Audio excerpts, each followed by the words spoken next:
my name is Josh Hirsch. I'm delighted to be speaking to you from Boston, Massachusetts, on a topic that I think is incredibly important to all of us involved in the care of chronic patients suffering from pain.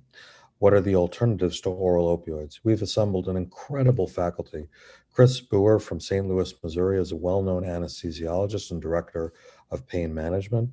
Krishnan Chakravarthi, who I'm delighted to know I worked with when he was in Boston, is out in San Diego now, where he combines his interest and knowledge of engineering with principles of pain management. And as you can see from his bona fides, is actually credentialed in both of those areas. I myself am currently the president of the American Society of Neuroradiology, past president of the American Society of Spine Radiology and the Society of Neurointerventional Surgery. I'm very proud to be a long-term board member of the ASIPP, working with pain doctors of all stripes for many years, and most recently served as a subject matter expert for epidural steroids for the multi-jurisdictional MedCAC. Jay Morris is a brilliant physician, long-term friend. It won't come up in this particular talk, but he is known throughout the world for his 3D printing, which is revolutionizing healthcare. In addition, you'll see that creativity come out in the cases he'll present, which are just remarkable, even to someone like myself who sees these type of patients all the time. Josh Wellington, who has arguably the best name of the group, is really a terrific person working in Indianapolis, Indiana. He's involved with the Advanced Pain Therapies group, brings us a PM&R perspective, and you can see why I'm so incredibly excited about this diverse faculty and what we'll bring tonight. These are the disclosures. I want to shout out to the North American Center for Continuing Medical Education. Without them pulling this together, it wouldn't have been possible, and it is supported by an educational grant from the Medtronic Corporation. Our learning objectives tonight are, as are written here, understand the role of pain management within the context of the opioid crisis, review therapy goals for treating chronic and cancer pain, discuss interventional pain managed therapies as alternatives to opioid therapies for various types of chronic and cancer pain, review patient selection and outcomes for interventional pain management therapies. With that, I'm going to kick it over to Krishnan Chakravarthi to start us all off. Take her away, Krishnan. Thank you, Dr. Hirsch. I want to thank the opportunity to be with this wonderful faculty tonight on, I think, arguably a very important topic. Every year I think I get the benefit of being at UCSD Health, where we have 5 outstanding fellows that come through training for a year in interventional pain management, as well as really understanding the role of where pain medicine is going. And I think I share the sentiment for a lot of folks that are practicing pain, is that we're really in a time that has seen unprecedented growth in terms of the therapies that are involved in new technologies and how we're addressing and translating what our role as a pain management physician has been in the past traditional sense of doing minimally invasive blocks to now arguably therapies that are much more pushing us towards the advent of being more surgically oriented as a specialty. It's fascinating that, prior to this COVID-19 crisis, and I wish we could do these webinars in person, there was another major issue that was dealing in this country, which was the opioid epidemic. And what has come from this viral pandemic is the impressive need of really understanding the impact one pandemic has had on the other, and really where our role as interventional pain physicians is, not just in understanding the kind of issues that surround patients that are needing and seeking opiate management, and as well as alternative multidisciplinary therapy, but really access to care. And in no other time, I think, have we as a specialty been challenged to try to create more creative approaches in getting patients access to the different therapies that are ongoing and being built in our space. And so I bring this first slide. It's interesting, I'm a frequent visitor of my home country in India. And my father-in-law is actually a neurosurgeon up in the southern tip of India in a place called Chennai. And he always remarks that, I find this whole opioid epidemic very unique to the United States. And I say, well, why do you say that? He goes, well, if I take a patient who has an ACDF, I send them home on Tylenol. And that's kind of the expectation, that pain is part of the process of having surgery, and post-op pain management is very looked at very differently. And I think this is telling in some ways, in that I think that the challenges that we face in terms of care in the United States and how we deliver therapy, the part that's important that I think sometimes gets missed is the environmental context and the cultural context in dealing with each individual patient, and how, it may not always be that an interventional block or a designated surgical approach is going to be the final conclusion. That really we need to start thinking about patients more holistically in the terms of things that we're offering them. And so, I think when we talk about what are the larger broad scale solutions that we as a country are going to start to think about from a CMS perspective, as well as really the task force guidelines that have been put out over the last couple of years, is really a moment of reflection. Because as we are transitioning out of one pandemic, or from COVID-19, to readdressing some of the major issues that we were as a country looking at the opioid epidemic, I think a lot of the same questions and concerns are going to be relevant today. And so, when you look at the CMS roadmap of trying to address what was arguably a critical issue in 2016, where you had almost more than 42,000 deaths that year, or around 116 people per day that were killed by some form of opiate overdose.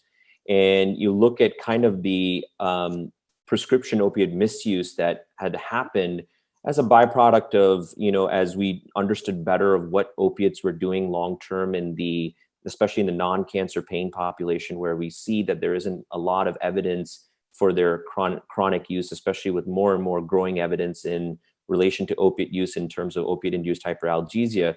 But really talking about the larger issue of over 2 million people really suffering with this issue, with very limited treatment options that were in the past, but now that have expanded from an interventional pain side. But the gap being, how do we educate frontline primary care physicians to understand how to make that referral early? How do we get them to be able to educate patients that are coming into that clinic to say there are more than just neuropathic pain meds or some of the classic anti-inflammatories that we think about when we're treating a new patient coming in, really making that referral source. So that kind of got broken down from the CMS perspective on prevention, treatment, and aggregate data on how these therapies will help these patients in the long term. So, I think for those folks that have been kind of following this from the kind of the Comprehensive Addiction Recovery Act, we really had this interagency task force. And we've been talking a lot from different pain societies that have independently formed. We have really a chance to understand from a policy perspective, as well as what the broad initiatives from the task force is really a combination of both federal organizations, non-federal groups, as well as different specialties that kind of collated together to try to come up with these coordinated set of guidelines. So, Dr. Vanilla Singh is a close friend who I continue to interact with. And in fact, we are looking at a lot of recent grants across the West Coast and trying to address more policy-centric type of training for new fellows. But really, she was a very big part of the instrument in terms of developing and heading up some of the interagency task force guidelines that came out of it. Obviously, it was a very strong collaboration with the Department of Health and Human Services, the VA, as well as the National Drug and Policy Control Groups, and really looking at the acute to chronic pain, different spectrums of therapies that fit in the acute pain context and those in the chronic pain context, but really trying to devise a best practices guidelines for all of the pain community. One of the most amazing part of that was the open forum with which they really encouraged feedback nationally from a lot of the pain physicians that are practicing today, independent of what type of practice, whether academic as well as really private practice corridor. And so what came from that is that, you know, the CDC really essentially set a 19 OME requirement in trying to really maintain patients within that construct. And, you know, certainly that if you're talking about slow increases in opiate titration over a long period of course versus something that's more acute, definitely the safety profile and risks are arguably different in the two contexts. And now, you know, certainly you can look at some of the aspects of acute postoperative as well as acute pain management with opiates. But I think when you look at all of the different gaps, I think two main important things come consistently. Short-term opiate use, which is driven by, you know, we understand one of the nice things that anesthesia has really done well is managing postoperative pain, whether through PCA and or what are called patient-controlled analgesia, as well as really looking at defined prescriptions that allow patients a period of time that they're able to manage their stress response. We know that opiates can be very effective in the short-term management of pain after an acute injurious event or a potential surgical intervention. The challenge that comes in this case is really where do you draw the patients that really go into this chronic pain setting after 3 months? Is there a relevance for chronic opiate therapy and maintenance of those patients where clearly we understand that there is a physiological natural effect of tolerance as well as the impact of what opiates do in terms of dose escalation over time versus those patients that may be on maintenance doses for X number of years for pain management without the options that are there. So the challenge that really came from these CDC guidelines, and as we continue to reflect on each of these individual recommendations, is how do we tailor a comprehensive multimodal therapy that's fine-tuned to each patient? And I think as clinicians that are in the front line dealing with this, I think you get the appreciation that no two patients are identical. There are patients that clearly give you benefits on the acute term with opiate use, and there are folks that clearly are what you would suggest are not getting benefits in the chronic use of opiates that need to be able to better have other alternative options. So in that vein, you really had this idea of multimodal integration of different therapies, where I think this diagram really sets a nice precedent to this idea of, you know, similar to oncology, we're really gotten into the idea of personalized therapy. How do we really tailor every aspect of an individual from the biopsychosocial approach, the environment, the cultural context, and how each individual patient deals with pain to the larger management toolbox that we have, whether it's in non-steroidals, whether it's in medications, whether it's in TENS.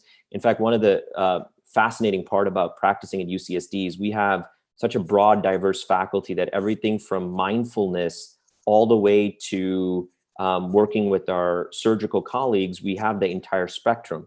But consistently, the challenge always comes down to how do we find it prognostically, if we knew what therapies work for certain patients and or we could fine tune that therapy modality to each individual patient, I think that would be fantastic as we start looking at long-term benefits of some of these therapies. So, but the consistent theme again is multimodal, multidisciplinary therapy is always going to be a more effective approach to these patients than trying to use one individual drug or class of drug to really treat something that I think we're understanding is much more complex than a single pathology.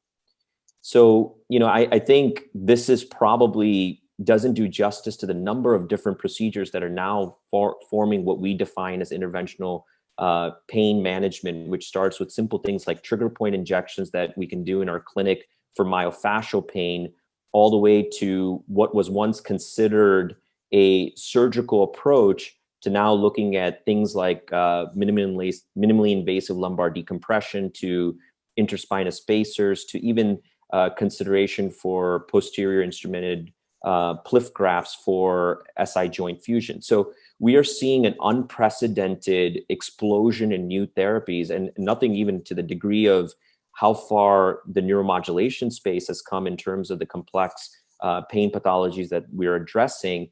And again, the consistent theme is, can we identify patients that are on a high degree of opiates that maybe had thought in the past didn't have other options? How do we get them access to interventional pain specialists that have a wide array of different tools, so that they're actually seen early enough and given those options that maybe in the past they may not have had? So this actually, we put out in an article that we put out with Dr. Manchikanti and the pain physician. It's a really interesting article, which really, what the point was, when you look at the long-term cost effectiveness of some of these interventional pain therapies, I think in the past, the idea that they're not as effective and/or they may not help in reduction of chronic opiate use is probably changing. And I think from an economic as well as clinical benefit, from the level of evidence that we are starting to gather, things that we thought that were alternative advanced therapies are moving further earlier in that treatment paradigm pipeline. We're considering them a lot sooner than we may have considered in the past. So from a standpoint of a physician in this space, it's a tremendously exciting time for patients, because we're getting more and more tools that we are essentially deploying for getting folks that maybe have been on high doses of opiates, titrating down, as well as really getting them earlier in our clinics so that we can better diagnose and treat the type of pathology that, such as CRPS or some of the other ones that were more complex in the past. We're having better options of treating those pathologies earlier. What an important topic to start us off. We're going to move to an equally compelling presentation by Chris Brewer. He's going to talk about therapy goals for treating chronic and cancer pain. Chris? Thanks, Josh. Thanks for joining us, everyone. I thought, when I was first going to talk about therapy goals, it seems kind of obvious, right? I mean, the patient wants to get better, but this is really a topic that is really more in depth than I realized when I first started practicing, certainly. And as I talk to patients more and more about it, I think is something that really warrants spending more time with patients in discussion. And obviously for our chronic non-malignant pain patients, and especially our cancer pain patients. So we're going to try and break that up into two separate groups. So as we said, we really want to differentiate those two types of pain, and we'll do that. And as Dr. Chakravarthy really did a great job of discussing, we want to assess each patient on an individual basis. And we try and fit patients into these algorithms sometimes, and I think that works really well in some other specialties perhaps, but pain, as we all know, is pretty unique, and it's hard to fit every patient in a very particular box or algorithm. So we really want to spend time with these patients and get to know them and figure out what it is that they are looking for in their treatment. So let's talk about chronic non-malignant pain first. And I will admit that I think this slide is really going to demonstrate how I've personally grown as a physician, because I've made some mistakes in this realm. And if we look at, the first part, a thorough review of history, and again, it seems pretty obvious. And, a patient comes in and they said, they've tried therapy and they've had injections and medications and nothing else works, except maybe Percocet worked for them or maybe some alternative treatment option. But I used to kind of take that as its words superficially. And this is where I've really improved as far as, well, what do they mean by they've gone to physical therapy? Did they go and did they have a stretching session and spend a little time with a hot and a cold pack and move on? Or did they really work on strengthening and conditioning and transitioning to a home exercise program and building themselves up? And when a patient tried medication, did they get to a reasonable dose of some of our non-opioid medications to see effectiveness? And similarly with injections, I think we all know many physicians who, no matter what the problem is, they do 3 epidurals and the patient's kind of on their way. And this patient said it didn't work, right? And so a patient with pain from facet joints, for example, is not going to see much improvement from that. So we really have to spend time delving into those things and see, what did you really try? What was the outcome of those things? And can we really optimize some of those non-opioid options a bit better to see some improvement in that setting? Similarly, now with the more advanced options, right? And see some patients who had a spinal cord stimulator trial and they said, oh, that didn't work. And it shocked me and it was terrible. And you ask them when they had that done and it was 2005. And so much has obviously changed since then. And that kind of patient may warrant a new stimulator trial. And similarly, I think, targeted drug delivery has progressed substantially, and patients who may have tried that years ago may need another look as far as that being an option. So if we look at patient expectations, right, I ask patients, what do you want to get out of our visit? And I have a little space on my intake forms, what are the activities you want to do, whether that's staying out of a nursing home or golfing or bowling. I want to know those things up front so we can work towards that. I think we've all changed from looking at pain scores as a number that we want to achieve to having patients being able to verbalize that they feel better, but also demonstrate that with their activity level and function and overall quality of life. And so as part of that, we have to really have patients that are willing to do those things, right? And that brings us to the openness to new therapies part. And as a specialty, I think we, compared to other specialties, have done a really poor job of representing ourselves. And as time goes on, those things are starting to improve as the offices that only prescribe high doses of opioids and so forth continue to become less and less. And as we gather more knowledge in our field as a whole, we really need to draw these patients back into our specialty and let them know what is available to them. And I think we have to present it in a little bit of a different way, right? Because some of them have been in the chronic pain world for 10 or 20 years and have been a bit mistreated potentially by past providers. And we have to bring them the new options and do it in a way that shows, I think, confidence and relates to them the success that we've had. But certainly it's understandable, I think, that some of them would be a bit hesitant. So when we look at our goals versus their goals, I see everyone, when I first started, I saw patients and I thought, well, I wanted everybody to be a marathon runner who lifted weights, and I thought they'd be doing incredible things, especially the younger patients. And I had a profound moment about 5 years ago. I had this patient who was morbidly obese and debilitated, and she's in her 40s or 50s and really struggling. I really thought she could get substantially better. And first couple of visits kind of went by and I kind of nudged her a little bit. And then third or fourth visit I saw her and I gave her like my best rah-rah cheer speech. And when I was done, I thought, wow, I really did a great job. I'm really good at this. She's going to turn it all around. And she immediately said, doctor, what you want isn't necessarily what I want. And it froze me. And it was really a profound moment for me, and I'll never forget that. And as we talked about it, her goal really was to stay out of a long-term care facility. And she was at that point where she was worried about that. She wasn't able to take care of herself at home. She was having a little bit of an issue with hoarding, and all of those things compounded her pain. And it was really profound for me to think that, I really thought I was going to turn this lady around pretty quickly and get her out and shopping at the grocery store on her own and so forth. And her goal was really just to not lose her home and be able to take care of herself. So really have tried to look further into what the patient really wants from us as a specialty. If we look at how to reach those goals, that becomes the big question. And we've had a great discussion, I think, so far about where medications may fit into that role. And again, we want to look back at what has this patient tried so far? What are their options in the future?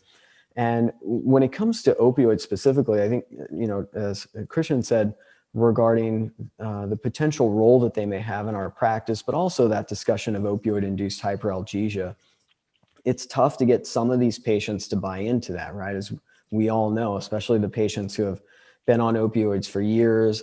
I've seen many of these types of patients, and I'm sure you have, but from other offices who have maybe been shut down, who used to prescribe high doses, and then they come to you and say, I was taking 400 or 500 MME a day.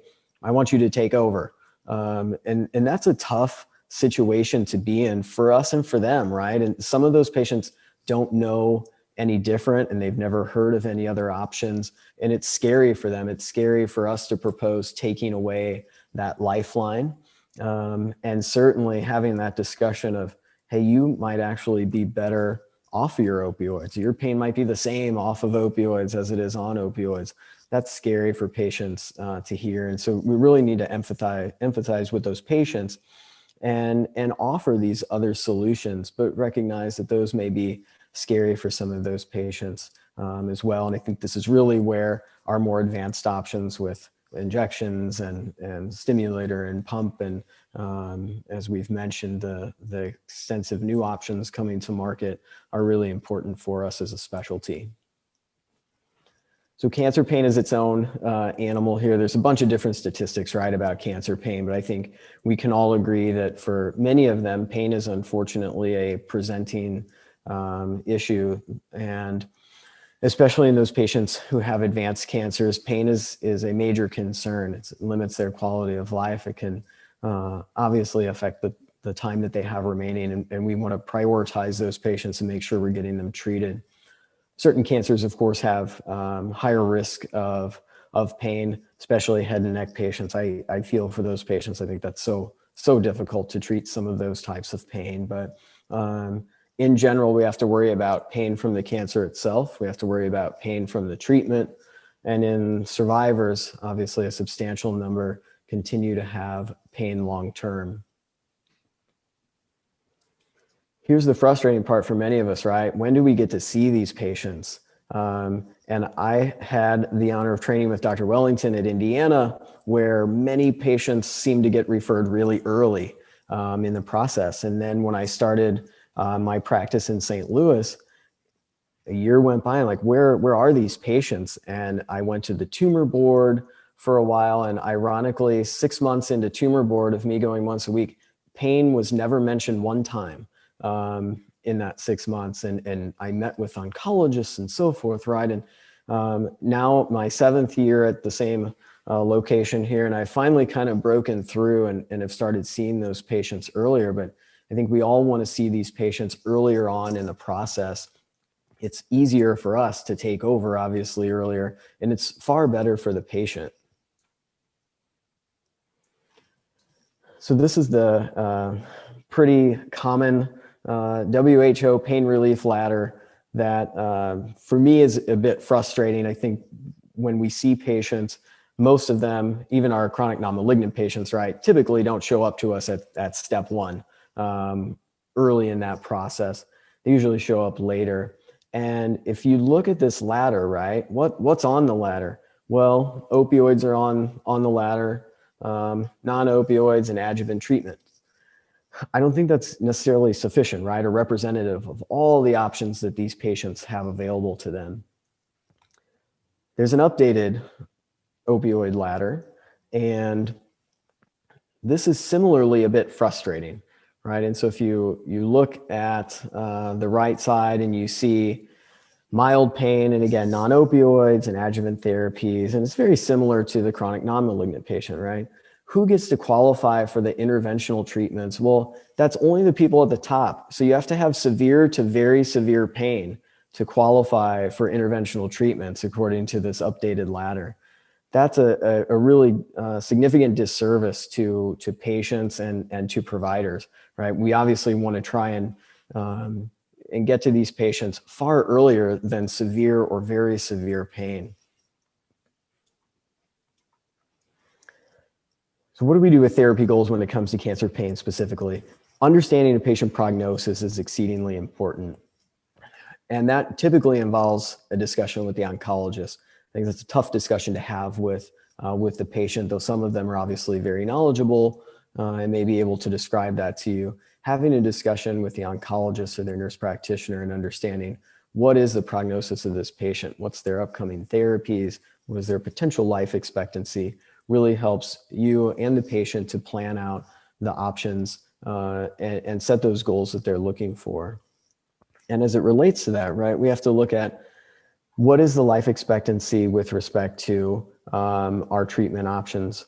And specifically, I'm referring here to targeted drug delivery. Dr. Stearns did a fantastic job of really looking at the utility of targeted drug delivery when it comes to cancer pain and the amount of time that a patient may have left to live and where that therapy fits. So we want to know, what is life expectancy? What's the patient goals? What's the limitations? And again, what has the patient tried thus far, right? For me, one of the worst scenarios is the patient shows up and they're on a 100 microgram fentanyl patch, or they got 200 micrograms of fentanyl patches and methadone and oxycodone.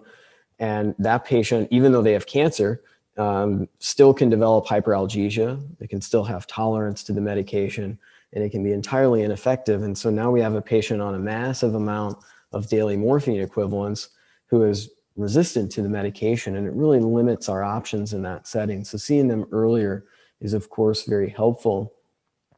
And though a bit scary and dependent on the life expectancy, some of these patients may need to be weaned from medication as well. Obviously, we want to be a little bit more cautious there in the setting of cancer pain, but resetting opioid receptors is something that can be beneficial. We also obviously have some non-opioid options with targeted drug delivery that could be considered. So where is our role in this whole position? Number one, we really have to advocate for these patients. We have to advocate with the other providers. We have to let the oncologists know, the nurse practitioners know. We need to let the floor nurses know that if you see a patient struggling, you can call us.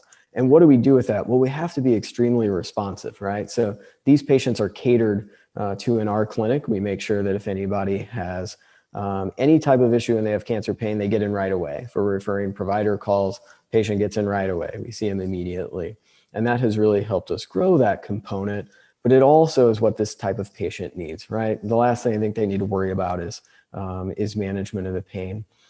So don't forget that the options that we have for the chronic non-malignant pain, the therapy, injections, even stimulator, has a role when it comes to cancer pain. But similarly, we don't want to make sure that we're missing the best options, which for me, a lot of times is targeted drug delivery.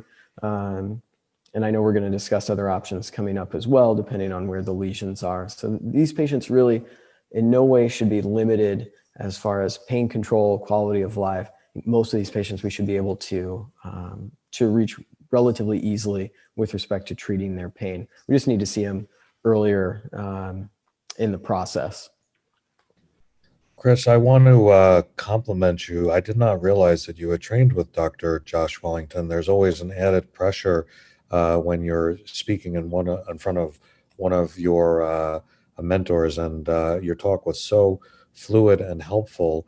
It really will set the stage for Dr. Wellington's talk. He's going to teach us about alternatives to opioids, and I'm very excited to hear what he has to say. I appreciate that. And I thought that Dr. Buer did an eloquent job talking about, the therapeutic approaches to treatment of non-malignant as well as malignant pain. And I think that, Dr. Hirsch, as you just mentioned, that if we do the right thing for the right patient each time, we will be doing the right thing. And that will make our practices grow. That will make the therapies grow. And truly, by doing the right thing for the right patient, that will help bring the opportunities that we have as pain medicine physicians to a wider audience. Because the more successful we are at showing that there are more than just medications to take, and certainly within the crisis that has befallen our country, there's more than just opioids. We can recognize that our patients can become our champions as well, and can become our best referrers and marketing tools, because by doing the right thing for them and making a change in their quality of life, it can be a dramatic difference that can then drive more patients to our practice, can educate their referring providers, so that we can hopefully bring these opportunities for change and quality of life to more patients. What I hope to talk about is just some different alternatives to opioids.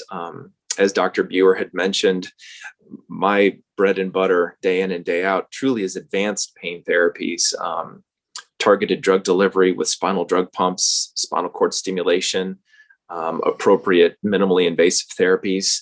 But we have to remember that there's a wide variety of options and opportunities to offer our patients.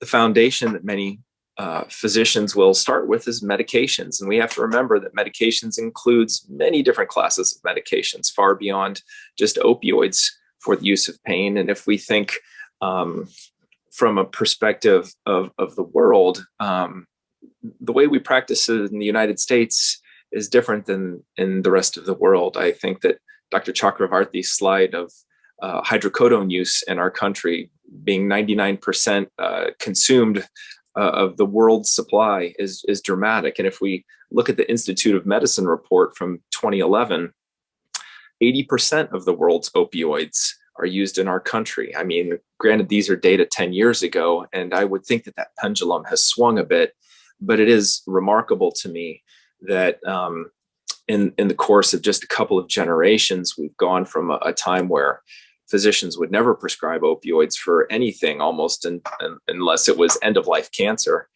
to the point where in the 90s there was a revolution of, trying to treat pain, treating not only cancer pain, but non-malignant pain, and using opioids and making pain as the fifth vital sign. But then the opioid epidemic hit our country and many parts of the world. And seeing that pendulum swing back, I think makes our discussion today all the more relevant. That when we do think of that foundation of medications, we have to think that there are many different classes of medications, of adjuvants that are non-addictive, that do have data behind their use and efficacy for our patients, thinking that there are many different receptors within the body of which we can utilize pharmacologic therapies for our patients' benefits. But that's just one place to start. We have to think about active physical rehabilitation. We have to think about getting our patients moving. I think that Dr. Buer's example of his patient who perhaps had different goals than he had, it's an important discussion that we have with our patients, because their goals have to be part of the conversation. But we have to recognize that sometimes if we set that bar for them, they may meet it, or they may surprise themselves in doing more than they thought they could. And there's a lot of data behind active physical reconditioning and rehabilitation for many different pain states. We have to think about appropriate injections, therapeutic joint injections, nerve blocks, neuroablation. There's many different techniques for different types of pain and many different areas of the body where we might consider certain types of injection therapy. And of course, we can't forget that the head and the body are connected, and the mind is a very powerful tool that we can use and harness its power to try and improve pain states. And psychological therapy, behavioral therapies definitely play a role, particularly in the treatment of chronic pain states. There's many different modalities that can be used. We have to think about those things that are very inexpensive and at all patients' fingertips: hot packs, cold packs, other types of modalities that could potentially provide some benefit. We could think of other alternative therapies. And I'll talk about a few of those things like acupuncture, things like hypnosis, relaxation therapy, meditation. But then shifting towards more advanced therapies, these are certainly relevant therapies as alternatives to opioids. Neuromodulation has had an absolute revolution and an evolution over the last few decades, where we have seen the stimulation of not only the spinal cord, but peripheral nerves, dorsal root ganglia. It's just remarkable, not only the development of neuromodulation, but the efficacy that we're seeing and how it can change patients' lives. And that also is couldn't be more true for targeted intrathecal drug delivery, where with the delivery of spinal medications, we can see that by targeting the spine, we can avoid the brain, we can avoid the development of tolerance, avoid opioid-induced hyperalgesia, and with doses that are typically at least 100 times more potent than an oral delivery, we can satisfactorily and in fact optimally control pain far better than patients on oral medications, and with far less toxicities, less side effects, and better function, better quality of life. And certainly for some patients, there may be surgical options. So we have to think about these things. Certainly we may be pain physicians, we may be interventionalists, but we have to also recognize that if someone is coming in with a progressive neurological deficit that may be due to a disc compressing a nerve root, surgery may be the most appropriate option in that case. So we have many different tools within our toolbox thinking about alternatives to opioids. And I want to talk about a few of these right now. So active physical reconditioning from my physiatry background and physical medicine is certainly near and dear to my heart. Having exercise therapy be a component of the treatment of many different chronic pain states, I think is essential, particularly if we're looking at back pain. A systematic review found that exercise therapy to improve outcomes in chronic low back pain, that this is the most effective method for improving low back pain by individually designing exercise programs with supervision. Patients can successfully see opportunity to improve their back pain over time. And it just takes that individually designed exercise program, typically with a physical therapist, that can guide the patient for appropriate technique in their exercise. And our goal is to transition this to a home exercise program, because I would probably wager that at least 95% of physical therapy prescriptions written in this country have 3 words: eval and treat. And we have to recognize that as physicians, we have a lot more to offer and guide our colleagues who are therapists for our patients. We want to try and provide, first of all, a diagnosis. Why is this patient being referred? Okay, they have back pain, but why? Is it due to lumbar spondylosis? Is it degenerative disc disease? What type of therapy is going to be most beneficial for this patient? A flexion-based therapy, extension-based therapy? Certainly we want to engage the core muscles. Do we want to engage in some resistance exercises? Should stretching and range of motion be a part of this? Because that has been found to be best for improving pain. But then the flip side of that, we have to think about strengthening exercises, because that has been found to yield the greatest gains in function. We want to put parameters on the therapy. Should this be once, twice, 3 times a week? For how many weeks? For how many months, perhaps? Are there any precautions? And what are the goals of therapy? Typically we're thinking about functional goals. Yes, we want to improve the pain, but typically by improving core strengthening, by improving endurance, we will see an improvement in function too. And we can even see, certainly in elite athletes, by which we do not hold a standard for our patients, but their ability to tolerate pain is remarkable. And sometimes I'll use that example for my own patients, not to say that I want them to run a marathon, but just by exercising, they can start to push their pain thresholds so that they can start to tolerate things that they might not have been able to tolerate in the past. Multidisciplinary biopsychosocial programs are also a key component and an alternative to opioids. Now, a systemic review found very strong evidence supporting multidisciplinary biopsychosocial rehab with functional restoration in improving function and reducing pain. Now, these are programs that have multiple types of components: exercise therapy, which we just mentioned, also including physical modalities, thermal therapies, hot, cold, TENS units, and using cognitive behavioral therapy, perhaps initiating massage or relaxation. And a large component of this is also patient education. Now, a multidisciplinary program like this is not an easy program to create or to try and run, but this sort of a program, bringing so many elements together, can be remarkably successful for the patients who have the privilege and opportunity to participate. And the focus is really on increasing physical functioning. It's on improving pain coping skills, promoting a return to a productive lifestyle, and reducing the necessity of future treatments. I mean, really the goal is to educate a patient to improve their physical functioning, improve their quality of life, so they can realize that perhaps they can deal with the pain that they have in healthier ways than just continually seeking medical care. Because although we may have a role to provide in some circumstances, we also have to recognize that sometimes enabling patients to take control of their lives can be the most empowering moment that patients can have when they realize that they have control over their pain, that their pain does not define them, and that they can move forward with a productive life. Now, certainly for some patients, we have to consider that injection therapies may be appropriate.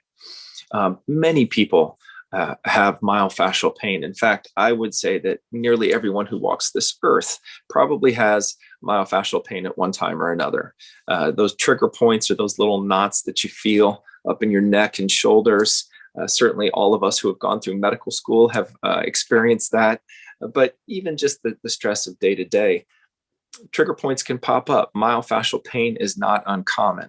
And this can happen for no reason at all, or it might happen with overuse injury. It might be the result of a motor vehicle accident and a whiplash injury. But myofascial pain, I like to say, is the great masquerader, because it can mimic so many other things. People might be describing pain in their neck with radiation down their arm, and a physician might leap to think that, oh, they've got a cervical disc and this is a radiculopathy, without even examining the patient, laying their hands on that patient's neck and shoulders, feeling those tight cords of muscle, those little marble-like trigger points, pressing on the trigger point, reproducing the radiation down the arm, and recognizing that what they're dealing with is myofascial pain all along. And that's where trigger points can have a role. Now, it's not a definitive treatment or therapy for myofascial pain, but it can certainly play a role for those patients who are basically in a rut, where they're not able to start to exercise, where they're not able to have some quality of life, where they're not able to function. Trigger point injections can provide some relief. We have to think about joint injections for patients with osteoarthritis. What are our opportunities to try and help there? Not only are there injections of steroids, but also hyaluronic acids. We have to think about all of the opportunities. Platelet-rich plasma. There's so many types of restorative and regenerative therapies that are being studied, that these could be options for our patients as well. Epidural steroids might be appropriate, either interlaminar or transforaminal. If patients have lumbar spinal stenosis that's symptomatic, this might be kind of a first step in a treatment algorithm. But certainly there are, as will likely be discussed, other minimally invasive therapies, interspinous spacers, that might be considered, particularly for people with neurogenic claudication that's symptomatic from lumbar spinal stenosis. Again, so many different alternatives, so many different treatment algorithms by which we could pursue based on each patient's symptom profile. There may be certain nerve blocks that could be appropriate, such as blocks of the medial branches of the lumbar or cervical spine. Radiofrequency ablation may be appropriate. And let's certainly not forget about peripheral nerves. I mean, not only can we block them, we can do radiofrequency ablation, and we can also stimulate over peripheral nerves. So we have so many different options through block of nerves, through injection of joints, injection of muscles, that may give benefit to our patients. And as I said, we have to remember that our mind is connected to our body, and psychological therapies, I believe, play a pivotal role in the treatment of chronic pain. I think that treating the body without treating the mind does a disservice to our patients, and we have to recognize the impact that chronic pain can have on our patients' psyches. And that's where the role of cognitive behavioral therapy can play a significant role. As well as even just psychodynamic psychotherapy. Biofeedback can certainly play a role in helping a patient take control over their body and the reactions that they have. Progressive relaxation may be an important tool to help a patient realize that they have control when it feels like they have to hit the panic button, that they don't have to. Guided imaging can be another role that can be played, which takes no medication at all, no pharmacology required. It just takes perhaps closing your eyes and going to your happy place. And hypnosis therapy, that's another option. Now, I recognize that in some of these therapies, there may be a paucity of data, but that doesn't mean that it may not work for some patients. And for patients who are willing to do anything, of course, we want to try and explore the most appropriate options, but we have to think of these opportunities too. It makes me think of a patient of mine whose husband is actually a hypnotherapist, who has used that successfully to help her reduce the level of opioids that she's been able to take. So we have to think of all of these options for our patients. Thermal modalities are also options. We have to think about heat and cold, and if that might be appropriate for our patients. These are very cheap to use. We have to be mindful, though, of the caution that both hot and cold can potentially cause thermal injuries, both frostbite and burns. So with cold packs, ice massage, vapocoolant sprays, therapeutic cold can sometimes be very beneficial for patients, as can superficial heat using hot packs, heating pads, paraffin baths. Certainly the caution is burns. I always tell my patients that if they're going to use a heating pad, that it always has to have a timer, because it is classic if you have a patient come in and you just see the modeling of the skin, knowing that they've just been using or overusing their heating pads. Deep heat is a therapy that used to be used more, I think, in the past, but we don't want to forget about this as a possible therapeutic option using either shortwave or microwave diathermy or therapeutic ultrasound. Some other alternative therapies, as I mentioned, acupuncture. There's a fairly good body of data for the use of acupuncture for the treatment of low back pain, as well as other types of pain syndromes. Acupressure is less well studied, but that may also have some efficacy for people. And reflexology is another alternative therapy. Again, a paucity of data, but we need to think about everything for possible therapies for our patients. And that brings me towards advanced pain therapies. Certainly near and dear to my heart, things that can make, I think, a very meaningful change in people's quality of life through neuromodulation with spinal cord stimulation, stimulation of the dorsal root ganglion, stimulation of peripheral nerves, and targeted intrathecal drug delivery with pain pumps. Dr. Buer, I think, already did a good job talking about how pain pumps can make such a remarkable change in patients' quality of life. But really, as I started with what I said, the right therapy for the right patient every time will be doing the best thing. And so I think that advanced pain therapies can certainly play a significant role for many patients with chronic pain, with cancer pain.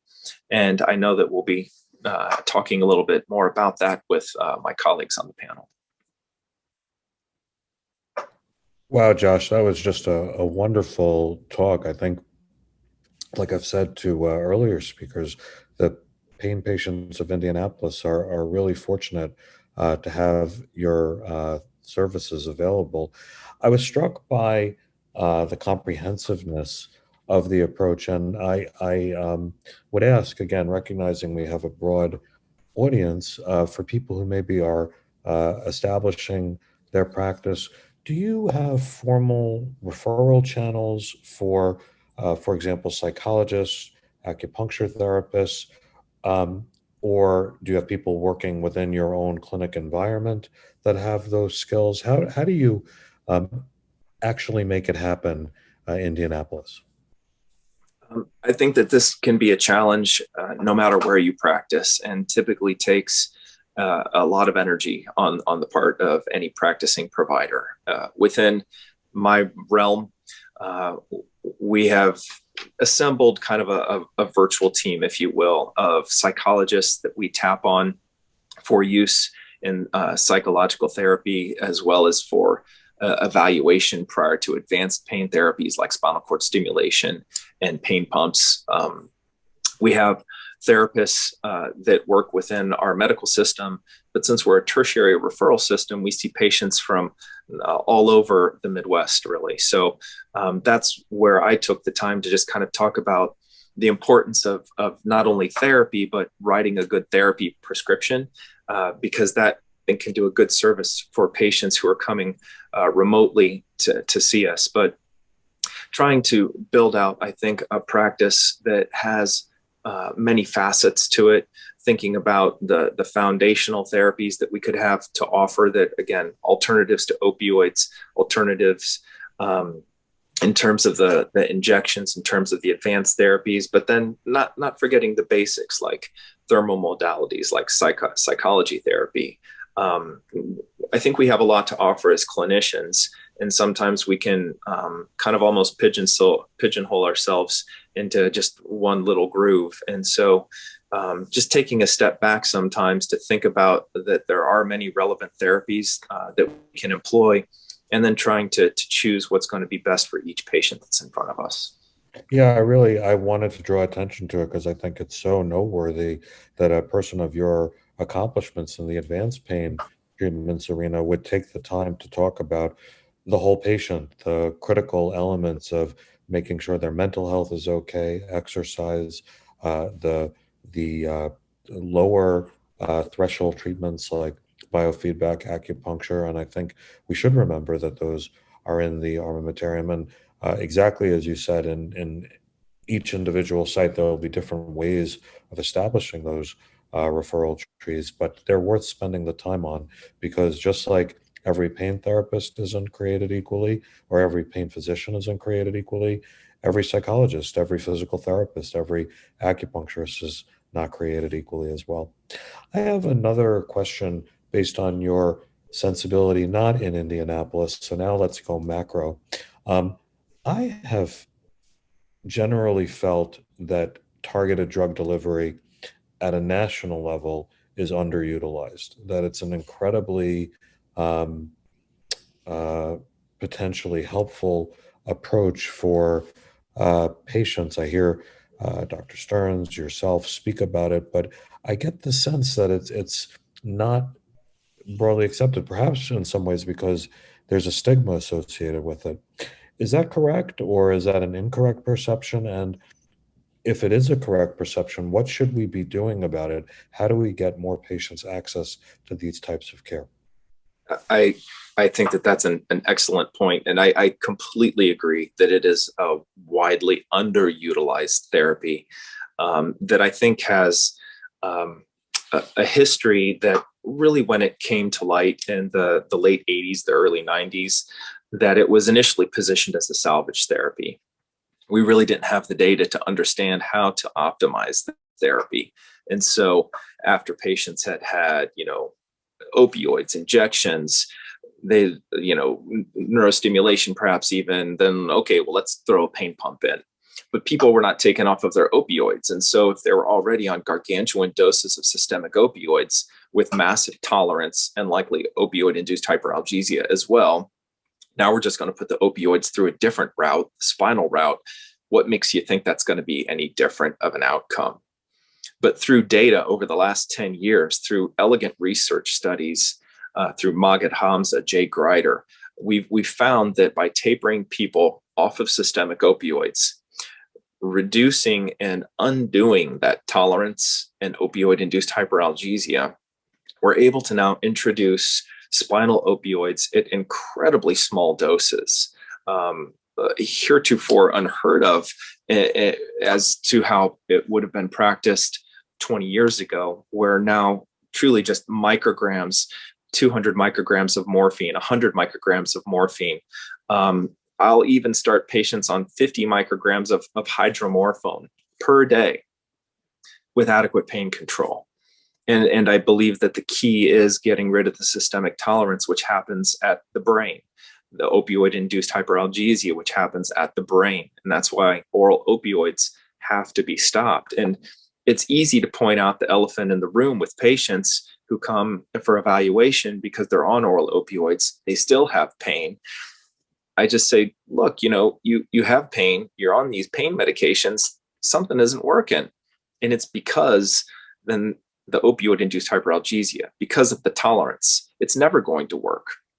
But if we change the route of administration, if we get rid of the systemic tolerance, the opioid-induced hyperalgesia, give those opioid receptors a break, and then just reintroduce them via the spinal route, that's when all the difference can be made. Because with the spinal administration, it's only going to spread typically about 3 or 4 vertebral levels. You're not going to get rostral spread up to the brain, particularly at such low doses being administered in such small volumes, just microliters per day. there's never going to be a chance for systemic tolerance to develop. There will never be a chance for opioid-induced hyperalgesia to develop. So you maintain the benefit of the spinal delivery lifetime. And so that's what makes it such a revolution, that within the last 10 years, we've had studies to show this and show that patients can be maintained on their intrathecal therapy without any dose escalation. So it's truly a revolution of how this therapy can change people's lives. And so back to your question, why aren't we doing more of it? I want to shout from the mountaintops about this therapy because I couldn't agree more. I want to put this on a Super Bowl commercial because I think everybody needs to know about it. And I think historically, since it was positioned as a salvage therapy, particularly in training programs, think about all of us when we were going through our training, when we were the ones holding the pager, who got called when it was a train wreck coming into the ER with a pain pump? It was us. And so you finish your program and you've seen a few train wrecks, you're like, that's the last thing I ever want to do. I don't even want to touch a pain pump. But now we know that not positioning it as a salvage therapy, tapering people off their systemic opioids can get the success, and remarkable success, life-changing success, that I think really repositions this therapy as a remarkable alternative to systemic opioids. So I think really the onus is on us as leaders in the field to speak with our colleagues, to talk at meetings, to talk, locally, regionally, nationally about this therapy and how it can change people's lives, how we have the data now to know how to implement it successfully and optimize the dosing, optimize the improvements in pain and function and quality of life over time. I think everything that's been mentioned is incredibly important. One thing that's sometimes left out of this, where there's so many options and so many different people now in the paradigm where you're talking about alternative therapies, is one, your system has to employ somebody who has a skill set in alternative therapies and knows that literature. Two, it's really hard to coordinate care for these patients. Oftentimes these patients are dealing with pain, either acute or chronic nature. I deal mostly with cancer patients, and having 6 different appointments on 6 or 7 different days to drive to different places, park, go into a different place is incredibly difficult for these patients in some cases. And having a system that can arrange all of these services in under one roof or in a limited time frame where you see this person, then this person, then this person, and you can get to the quality of care that we discuss is almost as important as offering all these modalities. Because some patients that are dealing with particularly cancer pain, it's incredibly difficult for them to make all of these appointments when their life is turning into one large medical appointment. Yeah. Thank you, Jay. I think that's an excellent point. I would say, Josh, that whether you're screaming from the mountaintop, getting a Super Bowl commercial, if you're as elegant and eloquent as you were with your response, I'm pretty confident people will begin to hear, because the case is so compelling for these therapies. It's just a question of changing mindset, and I think you're on the way to doing that. So thank you for your talk. Thank you for thinking about the full range of care that the patient has access to. We should never forget healing the mind, healing through exercise, all of those things. But we also shouldn't be afraid of the advanced techniques that really can treat pain.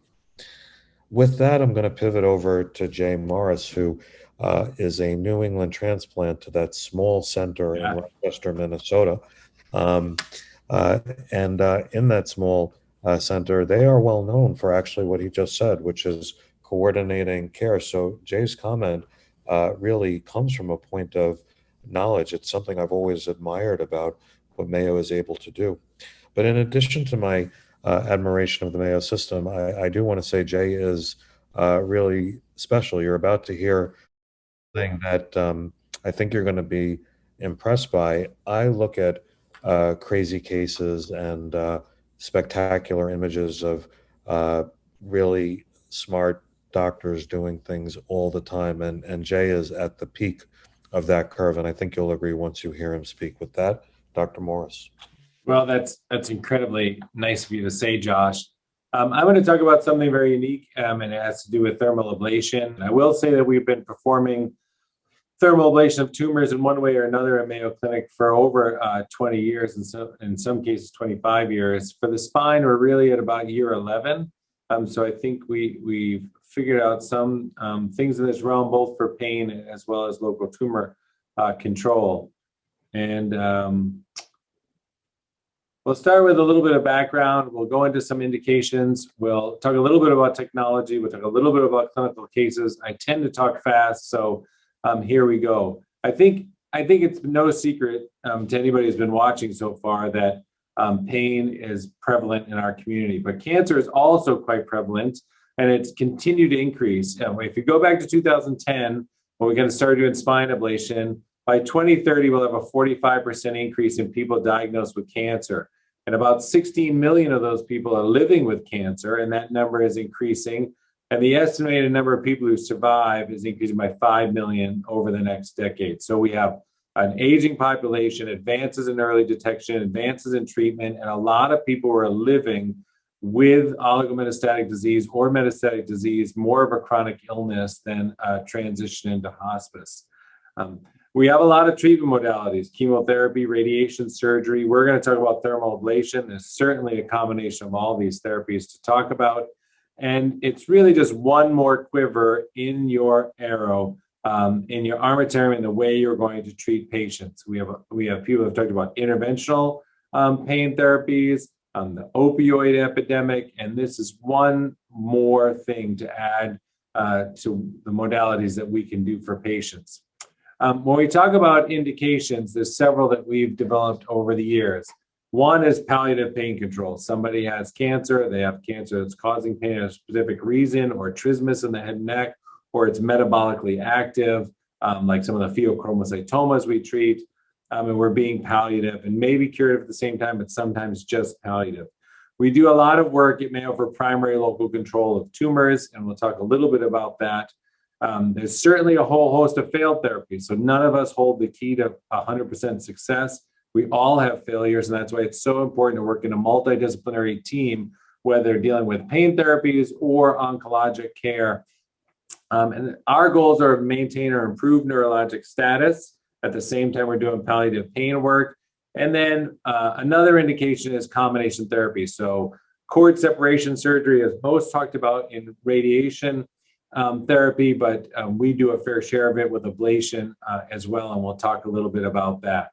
Some of the technologies we have, some of them are now specific to the spine or specific to the musculoskeletal system. When I started, we were mostly hodgepodging together cryoablation, mostly because radiofrequency didn't have quite as much success or didn't work as well in bone.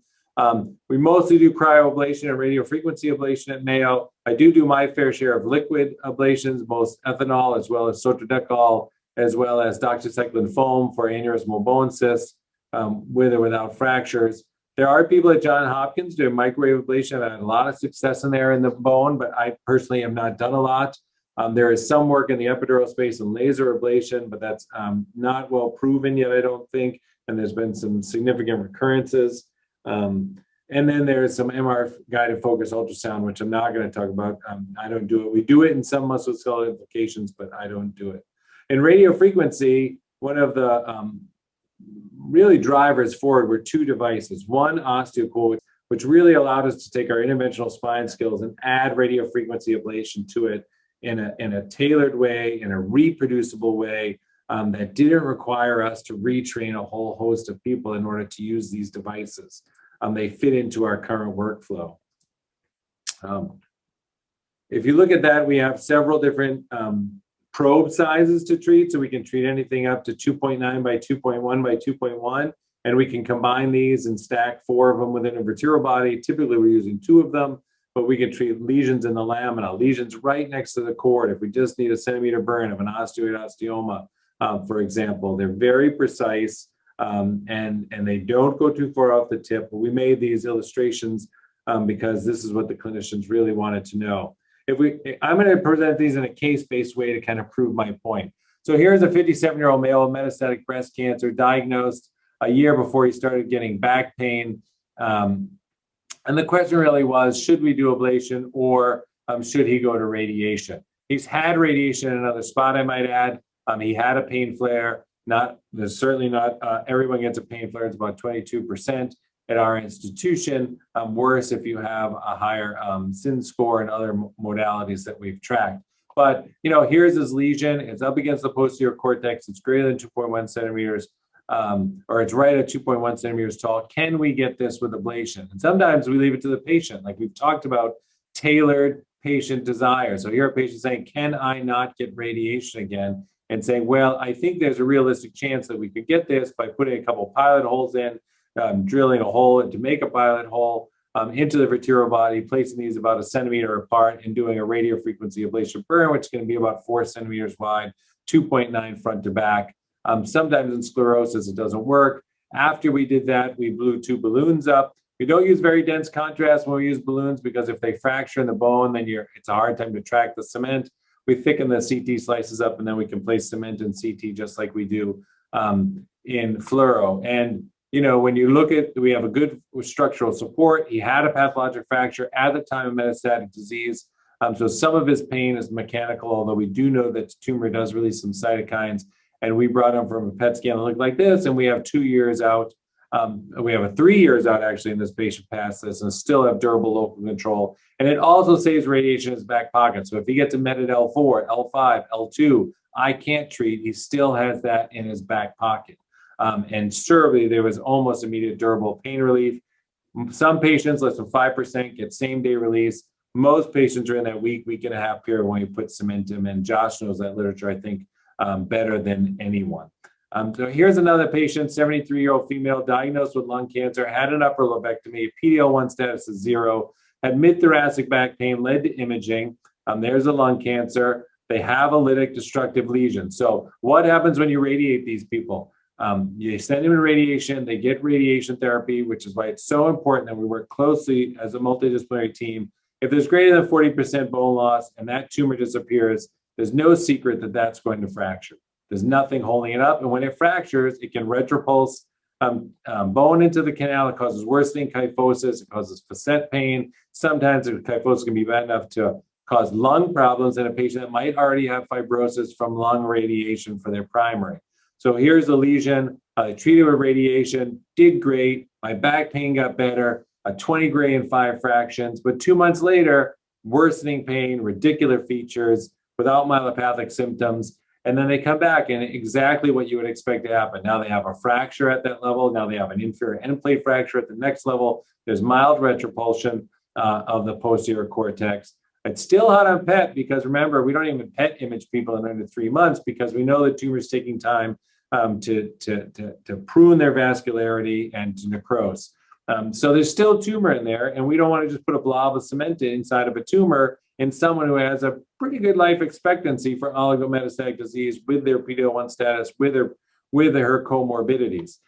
So in this case, again, we can put 2 probes in, we can get the whole vertebral body, we can get that width, and more importantly, we can add structural support at that time. Now, if you don't work in the spine, maybe burning at 90 degrees or 70 degrees immediately adjacent to the thoracic cord tends to give some people pause. But I would also say that we are lucky in that I have access to intraoperative neuromonitoring, which I'm not going to talk a lot about, but we've done a lot of work over the last 11 years. We have not had a cord injury despite burning or freezing over 600 lesions in and around the cord or critical nerve. So I think neuromonitoring helps in these cases, and for me, I know it. But so here again, we're doing it under fluoroscopy. We're putting 2 probes in. I'm putting the ablation probes in. Here, the ablation probes don't go past 6 millimeters past that radio opaque marker seen here. And at the same time, I know there's not a met in the body above it, but there is a fracture in the met above it. So I don't have to ablate the vertebral body above it. I just have to give it structural support. So I ablate it, and then we put balloons inside lytic cavities. You tie that lytic cavity into some remaining bone, and you get good structural support. You haven't pushed any tumor out into the systemic system by blowing up balloons inside of a tumor, which is essentially a big vascular supply.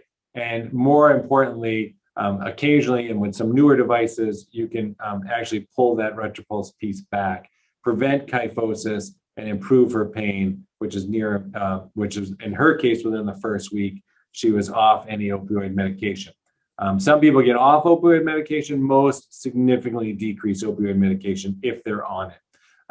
Some people aren't candidates for corpectomy. So not everyone who shows up with a completely destroyed vertebral body goes to surgery, because surgery also has a certain morbidity, mortality, a recovery phase. So in patients who say, we have a good working relationship with neurosurgery, orthopedic, spine oncology, radiation, we talk about these cases, we share them sometimes over email. We all talk to each other on a daily basis. I'm seeing this patient, what do you think? And being a multidisciplinary center where everyone's salaried and everyone's kind of just firing on the needs of the patient, you'd say, it's not my patient, it's what's best for this patient given their comorbidities, given their ability to withstand the treatment we're going to give them. And in this case, we can put cement inside a completely destroyed vertebral body where there's most likely periosteum intact and the PLL and ALL likely intact. And if we can just get some structural stability, they do well. Here's another one with metastatic renal cells. So he's got a lytic destructive mass that when we radiate it, if we radiate it, or have we radiated, and it's not responding to radiation, or maybe is met another place that didn't respond to radiation. So now he's got a new lesion, inferior end plate fracture, has a 2-year history of metastatic renal cell, has a really high quality of life. And the question comes, what to do?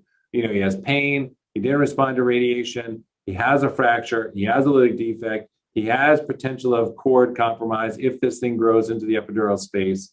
So again, we plan these things out. We work with the devices of how big the devices are. We drill our pilot holes, we pull back, we put our ablation probes in, and we run these at the same time. But then you can also just pull back, run them at the same time again. They make a pretty flat line. Here's the ventral aspect of the cord. And then we can just really pull just the left side back into that lytic defect. And I know in this case, this is going to be like 1.3 by 2.8, really close to the cord, but I have neuromonitoring with me in the room. And as the temperature increases, I don't use thermocouples. I could use thermocouples. Thermocouples tend to freak me out and how hot it's getting. And what we've learned is the motor evoked potential stays stable. We're not injuring the cord. And we do 3 proximal muscle groups, rectus, vastus, adductor muscles for that.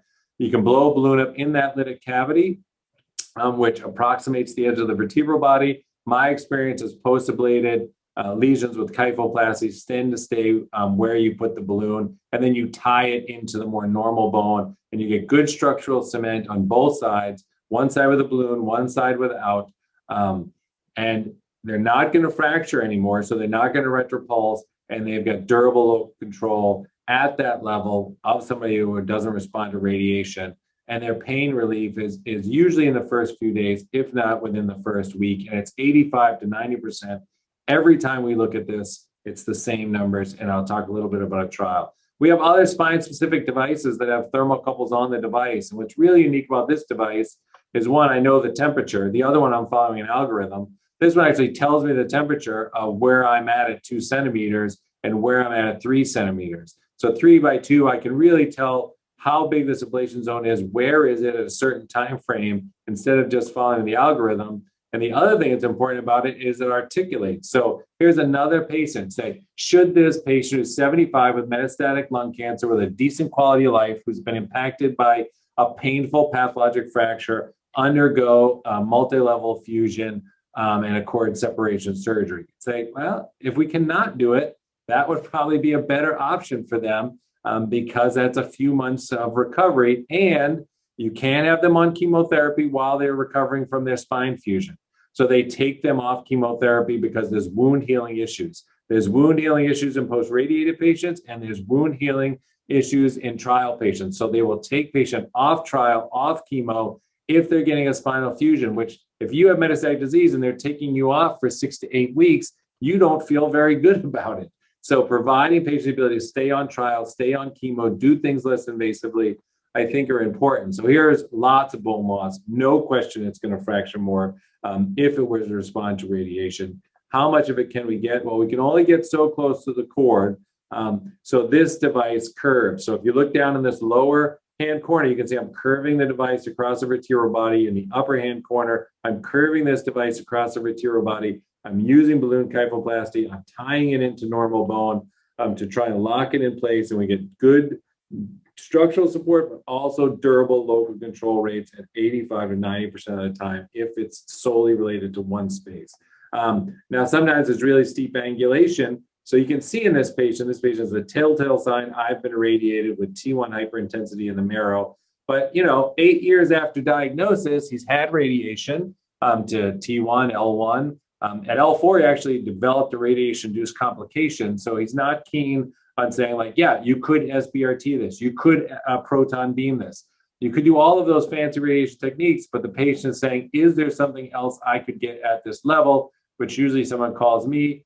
I kind of sigh because I know high T-spine is challenging because we don't have great angulation. We don't have great navigation in my room. I don't have a table that lets the head tilt down. Anesthesia doesn't like me to flex the head a lot.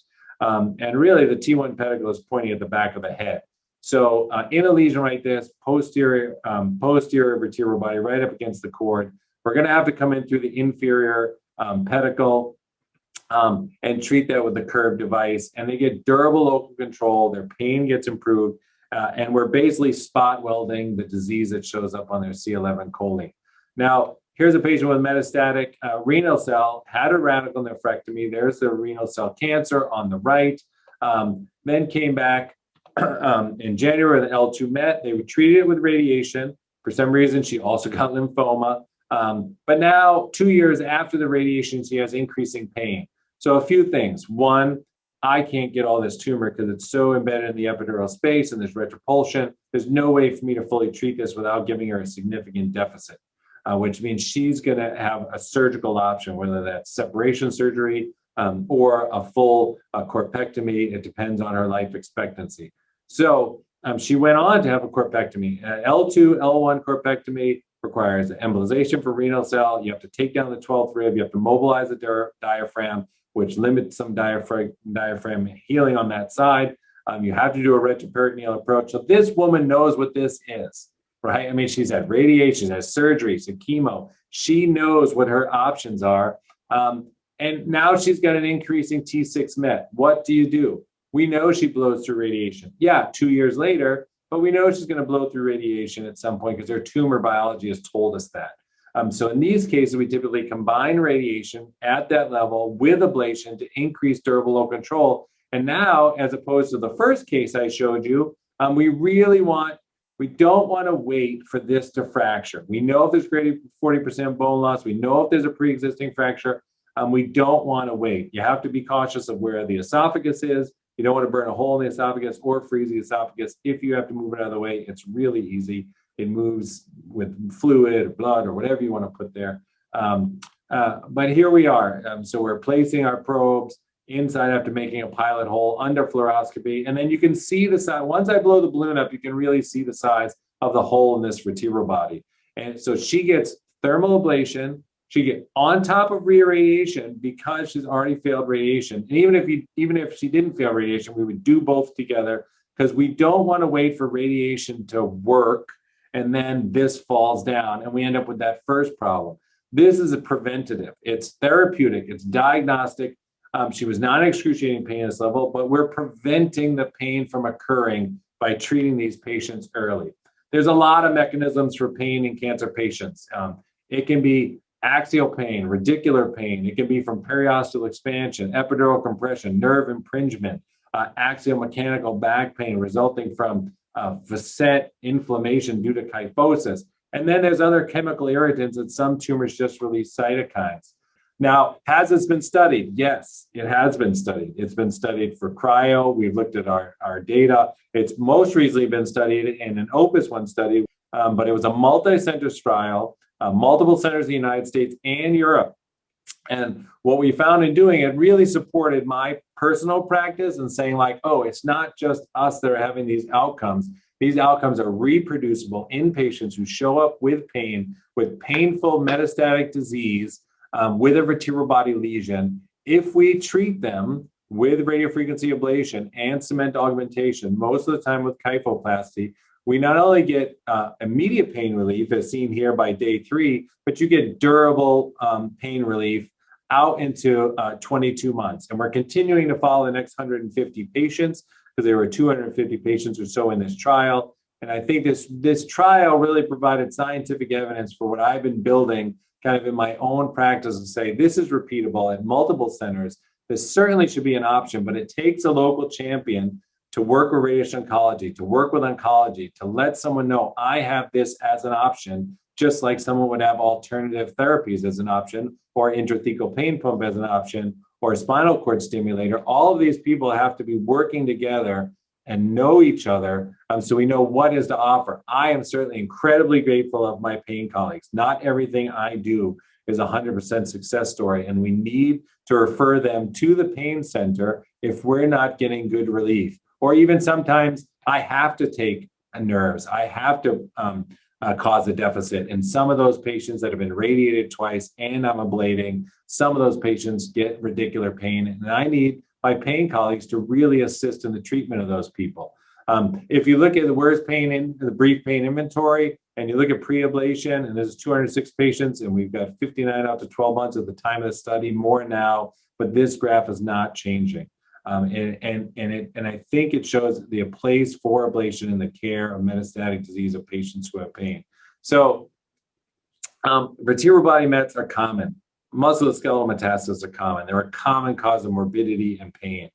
Some treatment options can be limited in their effectiveness. There's certainly a growing body of literature for what I showed for ablation and post-ablation cementoplasty, most of the time kyphoplasty. There's evidence now with prospective, multi-center, multinational data, and you really need this multidisciplinary team to treat patients with these diseases. And I think this is just one more tool in this myriad of tools that the other speakers have spoken so eloquently about in helping these patients who are suffering. So with that, I'll stop talking. I really appreciate that you let me come here and speak. Well, Jay, I'm quite sure the audience is blown away as I see the face of the other panelists are by what you've shown.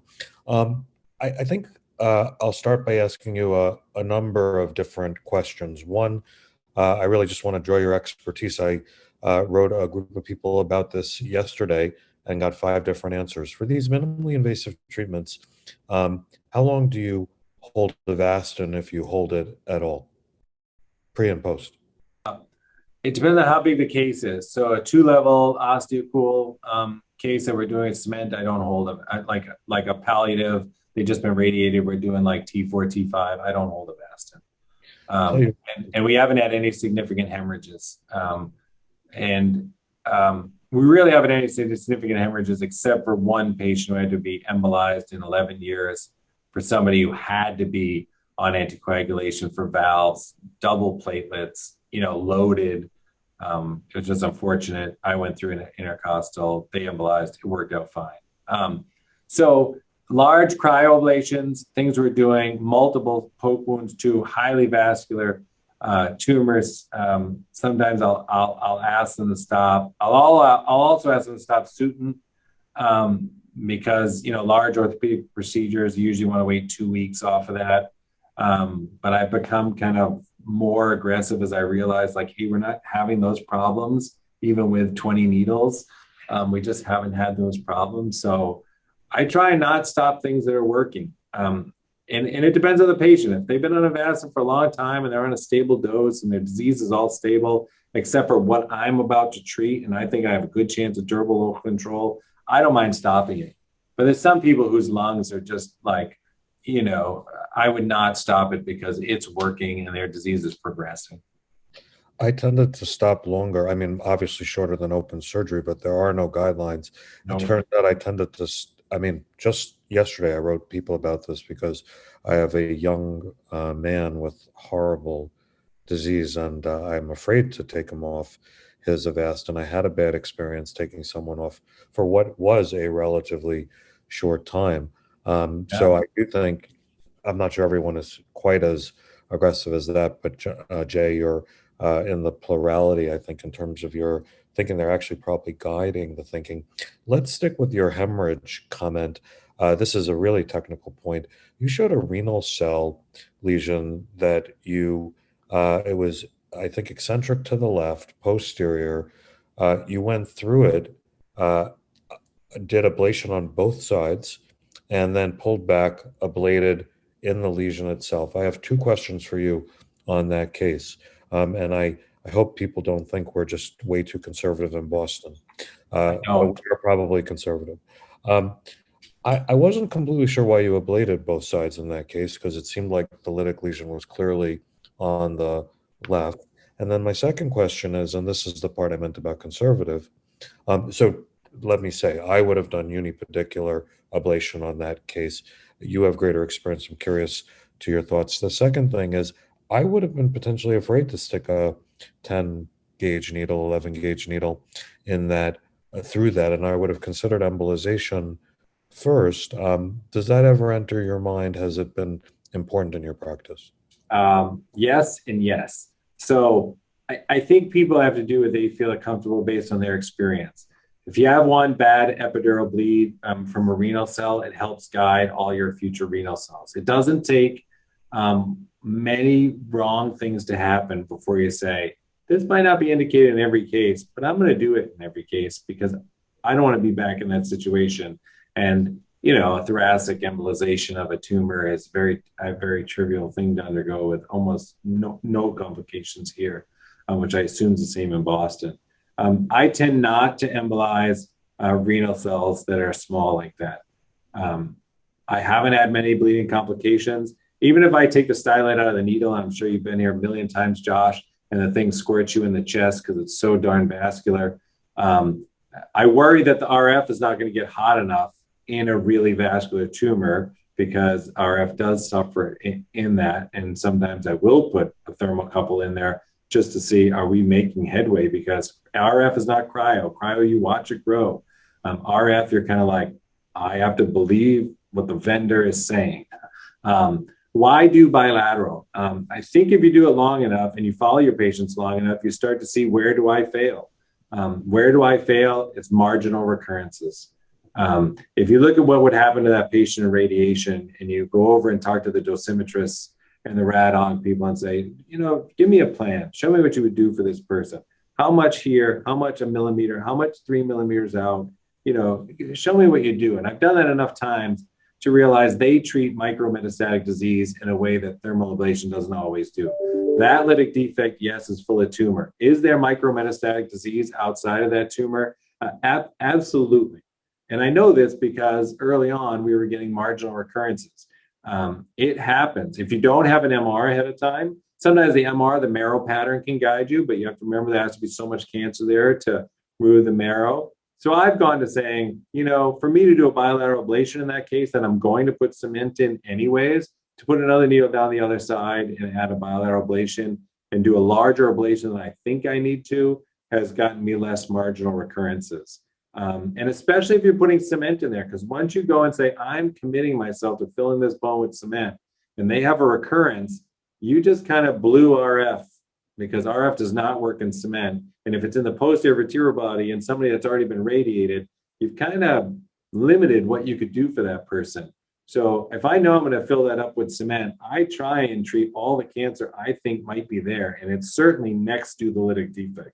We know that for a fact based on autopsy data from pure metastasis. It's just not that PET hot thing or C11 choline hot thing or a lytic defect. There is micrometastasis. How far away? I can't tell you in every case, but I have had marginal recurrences that I wish I didn't have. And the way I've dealt with that is by trying to safely over ablate. And I think I've had more successes doing that. So that's my rationale. Well, with that, I'm going to say I hope the audience enjoyed this as much as I did. I was so impressed from Krishnan Chakravarthi's opening presentation through Chris Boyer and Josh Wellington's talks regarding how we should use opioids in present practice, to Jay Morris's remarkable experience with all these other really special treatments.